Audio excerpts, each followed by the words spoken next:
Hello guys, welcome to my new YouTube channel or my Facebook page. তো আপনারা কেমন আছেন? আশা করি আপনারা সকলেই ভালো আছেন। তো প্রতিদিনের মতন আমি আজকেও চলে আসি বাড়িতে এবং আমি কাজ শুরু করে দিই। তো প্রতিদিনের মতন আমি আমার নিয়মিত সব কিছুকে দেখতেছিলাম। তো প্রথমেই দেখার পরে দেখতেছিলাম কোনো কিছুরই তেমন একটা খাবার নেই, তাই আমি তাদেরকে খাবার দেওয়ার জন্য ব্যস্ত হয়ে যাই। এখানে দেখতে পাচ্ছেন কিছু কোয়েল পাখি, দেন আরও কিছু ফার্মি মুরগিও রয়েছে। ফার্মি মুরগি 5টা, যেখানে থেকে আমি ফরিদপুর থেকে কালেক্ট করে নিয়ে আসি। এদের বয়স হচ্ছে প্রায় 55 দিনের কাছাকাছি, মানে 65 দিনের কাছাকাছি। দেন মানে সবগুলোই সুস্থ আছে এবং একটা একটু অসুস্থ দেখতে পাচ্ছেন, এটার চোখ একটু মানে ডিস্টার্ব, মানে পানি পড়তেছে, তো তার কারণে আমি তাকে ট্রিটমেন্ট দিচ্ছিলাম। তো আশা করি এখন সুস্থ হয়ে গেছে। এখন এই ভিডিওটা আজ থেকে প্রায় 10 দিনের মতো আগে আমি সংগ্রহ করেছি, কিন্তু আপলোড করতেছি অবশ্যই মনে করো যে আগামী হয়তো বা 29 তারিখ আমি আপলোড করব। আমি এখন এডিট করতেছি আজকে 27 তারিখ, তো দেখা যাক 29 তারিখে আমি আপলোড করতে পারি কিনা। তো তারপরে আমি সেই পুরোনো কোয়েল পাখির সেটআপে দেখতেছিলাম, অলরেডি একটা ডিম মানে 3টা ডিম পেড়ে দিছে আর কি। তো তারপর আমি আর কি যাচ্ছিলাম ঘরে, তো তাদের জন্য খাবার আনতে।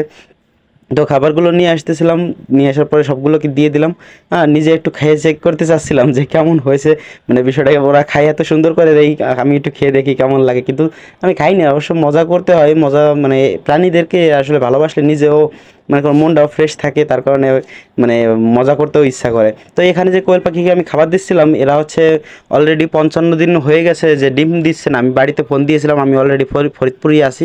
তো আমার পরীক্ষা চলতেছে, আপনারা জানেন, বিগত ভিডিওতে যারা আমাকে দেখেছেন বা আমাকে ফলো করেন যারা, তারা অবশ্যই জানেন যে আমি ফরিদপুর পরীক্ষা দিচ্ছি। আপনাদেরকে এনে পরীক্ষার ভিডিও দিতে চাচ্ছি না, কারণ হচ্ছে যে আমি যে রিলেটেড কাজ করা শুরু করেছি এই রিলেটেডই আমি থাকতে চাচ্ছি। আমি অন্য কোনো রিলেটেড কাজ আমি মানে দেখাইতে চাচ্ছিলাম না।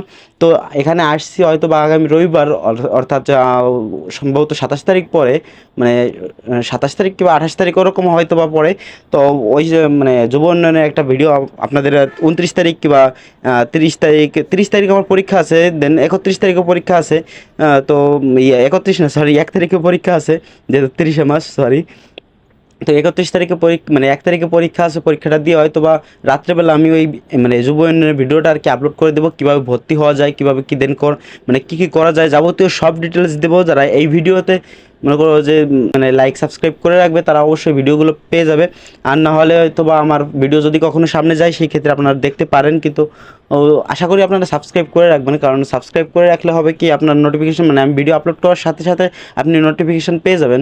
আর বর্তমানে একটা আমি মানে কলেজের সামনেই যেহেতু, তার কারণে আমি সব কিছু জানতে পারি যে কী অবস্থায় আছে। ভর্তি চলতেছে অলরেডি, আমি আসার পরপরই দেখতেছি ভর্তির নোটিশ আর কি দিয়ে রাখছে, কিন্তু আমার পরীক্ষার কারণে আমি আর কি ভর্তির নোটিশ দেওয়া সত্ত্বেও আমি আর কি করতে পারিনি, মানে ভর্তি হইতে পারিনি। আর আমি এখন মেইন রোডের সাইডে আছি, যেহেতু আমার বাসা হচ্ছে মেইন রোডের সাইডে, তো তার কারণে অনেক গাড়ি ঘোড়ার নয়েজ আসতে পারে, দেন ওটা একটু স্কিপ করে যাবেন। তো তারপরে যেটা বলি, আর এরা হচ্ছে বর্তমানে এই যে মানে এটুকে বললাম যে 3টা ডিম দিয়েছে, কিন্তু এইটুকু সময় মানে ভিডিও কালেক্ট করতে করতে প্রায় আবার 2টা ডিম দিয়ে দিয়েছে। মোটামুটি ওই দিনকে মনে হয় 8টা নাকি 9টার জন্য ডিম দিয়েছিল। তো এই মোটামুটি দিয়ে আর কি চলতেছে। তো আর কি নিজের সব কিছু করা যায়, মানে করতে হয়, বাড়িতে দোকানদারি সামলাই টামলাই সব কিছু করা আর কি একটু মানে কষ্টসাধ্য হয়ে যায়। তারপর আমি করতেছি, যতক্ষণ না সফলতা অর্জন করতে পারতেছি ততক্ষণই আমি কাজ করতেই থাকবো ভাই। তাতে যতদূর মানে যতটুকু বয়স হয়ে যাবে, তো শেষ বয়স পর্যন্ত আমি কষ্ট করতে রাজি আছি, কিন্তু আমার সফলতার দরকার। তো আর দেখা হচ্ছে আগামী ভিডিওতে যুব উন্নয়নের সামনে। তো আজকে এই পর্যন্তই, টাটা বাই বাই, সবাই ভালো থাকবেন, আমার জন্য দোয়া ও আশীর্বাদ ভালোবাসা রাখবেন।